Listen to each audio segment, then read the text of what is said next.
You're watching Newsday TV. Thanks for joining us. I'm Ken Bufa. So, a Long Island mom has been sentenced 20 years to life in prison for killing her two toddlers. Steve Langford reports.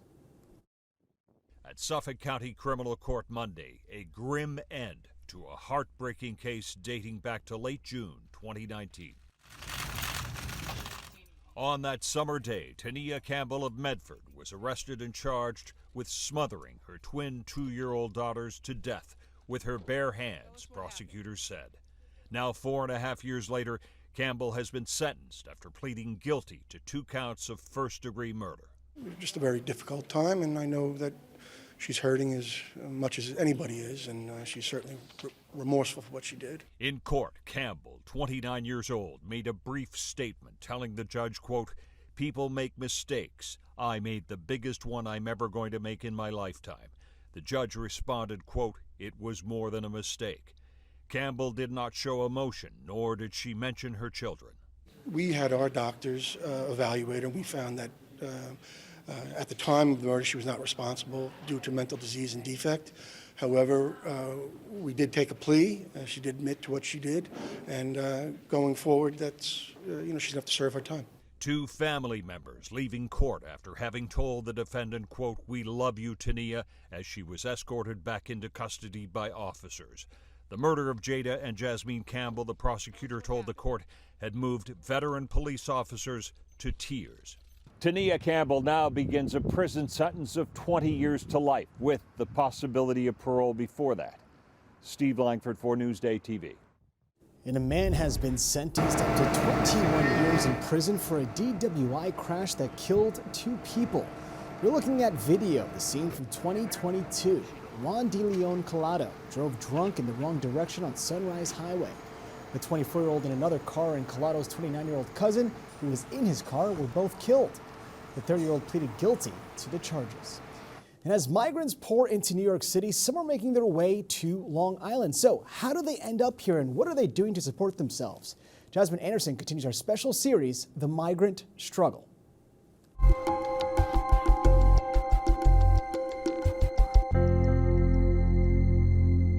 Nos habían ofrecido que nos iban a matar nuestros hijos, iban a matar a ella y bueno, a mí sí intentaron matarme. Fernando Alonso describes what forced him to flee his homeland of Honduras. He says he and his family left everything behind to escape the 18th Street Gang. Fuimos sacados de nuestra casa. With the help of an international organization, they're now on Long Island, trying to start a new life. El deseo de todo el mundo es estar en los Estados Unidos. They arrived 8 months ago. Catholic Charities of Long Island helped Fernando's family find temporary housing in Merrick before they moved to a home in Mastic. The former businessman has been forced to find a new way to support his family. Actualmente mi trabajo es en landscaping. En la mañana tomo bus a las 5:30 de la mañana. Fernando walks about 4 blocks to this bus stop in Mastic. From there, he takes 2 buses for a 2-hour commute to Southampton. Yo necesito trabajar y ahora mismo no tengo un carro, entonces yo tengo que moverme de alguna forma. Entonces, del trabajo tiene que salir eso, el dinero para el transporte. When he's not on the clock, he's learning U.S. history and English, so he can apply for citizenship. Name one American Indian tribe in the United States. In Nassau County, we caught up with Venezuelan native Pedro Herrera. Cuando llegamos a Manhattan, como que, wow. His dangerous voyage to the United States was very different. The final leg of his journey was on the Bestia, also known as the Death Train. Migrants cling for their lives to the locomotive as it travels through Mexico to Texas. No sabemos qué no espera más adelante. Before he got on the train, the 23-year-old was robbed while navigating the jungle for 3 days, bordering Panama and Colombia. Nos robaron, yo cargaba $250, que uno en la selva, ahí lo dejan sin nada, te roban. Herrera was traveling with his wife and 1-year-old daughter. Mi niña, me le picaron unos insectos en el cuerpo. He ultimately made the decision to send his wife and daughter back for their safety. When Herrera reached the U.S. border, he faced several obstacles to gaining entry. Si no tenemos a alguien que nos reciba, que nos dé la dirección para llegar, no nos van a dejar pasar. Without an address where he could stay in the U.S., he wouldn't be allowed to cross the border. But he had already called his friends on Long Island, and they agreed to let him live with them. And that's how he punched his ticket to Westbury in December. He works as a day laborer and says he receives no public assistance. Porque nosotros no venimos acá a pedir ni nada, sino que venimos a trabajar. Si uno no trabaja, no come. ¿Cómo paga el arriendo? Pedro is now in the process of applying for asylum and hopes one day to be reunited with his wife and child. For Newsday TV, I'm Jasmine Anderson. Now, to read more about the migrant struggle, go to newsday.com. Now, since Grand Central Madison opened, rider satisfaction for the LIRR has dropped. The railroad's fall customer survey says overall satisfaction came in at 70%, 2% higher than its spring survey. LIRR officials also said ridership rose by nearly 25% last year, but it's still down from pre-pandemic levels. There were 65 million riders in 2023. And the Freeport School District Superintendent is retiring. Dr. Kishore Kucham has been the district superintendent for the past 15 years. The 65-year-old says he will retire this summer, but plans on staying active in education reform. The most valuable property ever auctioned at Sotheby's has just been sold. Here's La Dune, an oceanfront estate in Southampton. It was sold for $79 million. The Gin Lane estate was previously listed at $150 million.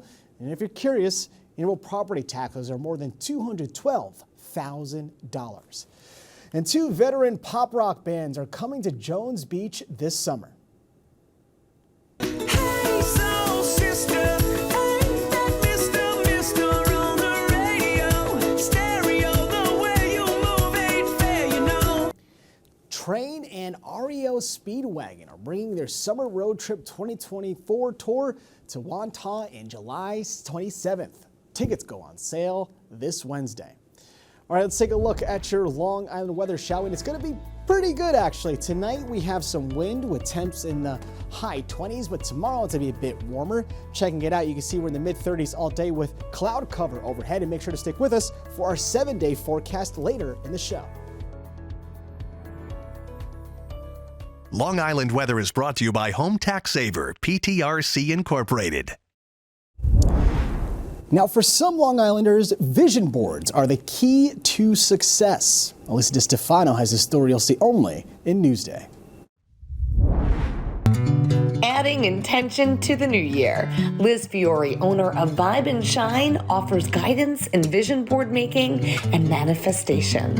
A vision board is a tool that people use to actually rewire their brain. So they will cut words and images, and when they look at them, their optic nerve takes in the image and fires it away to the brain where it gets processed and stored. Liz leads one-on-one and small group sessions here in Farmingdale and 2-hour workshops across Long Island and on Zoom. This is for you.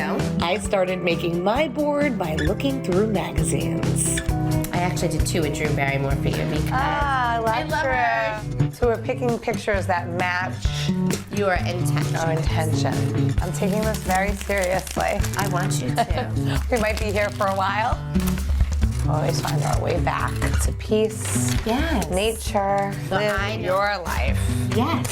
Love that. Honoring the journey, I like that. I feel do like this that a year I lot. want to really honor Yes. my journey. Breathing easy. So much good stuff here. I love the path on there. After selecting a pile of pages, Now I've got Now. to fit it on the board. Right, so now you're gonna look through everything and see what really gives you that wow factor, because you only want what's on the board that's gonna really raise those vibrations. Okay. it's time to get gluing.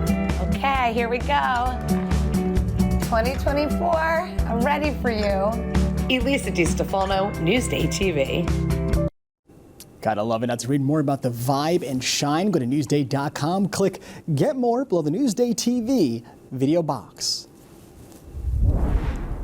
A Long Island musician realized his bucket list dream by recording an album. It's a story you'll see only in Newsday.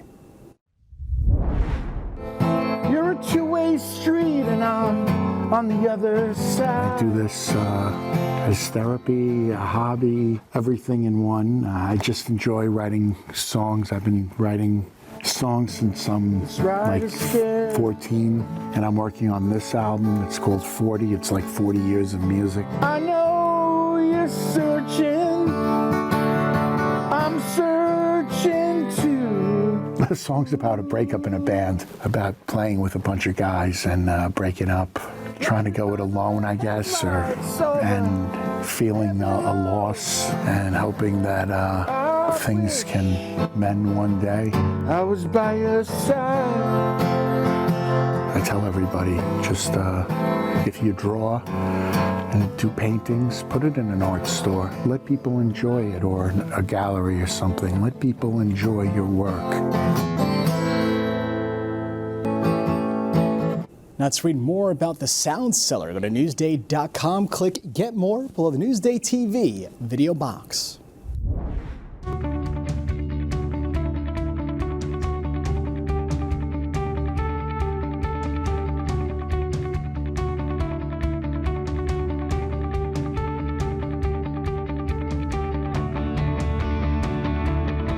You're watching Newsday TV. I'm Ken Buffa. Thank you so much for joining us. We leave you now with a look at your 7-day forecast.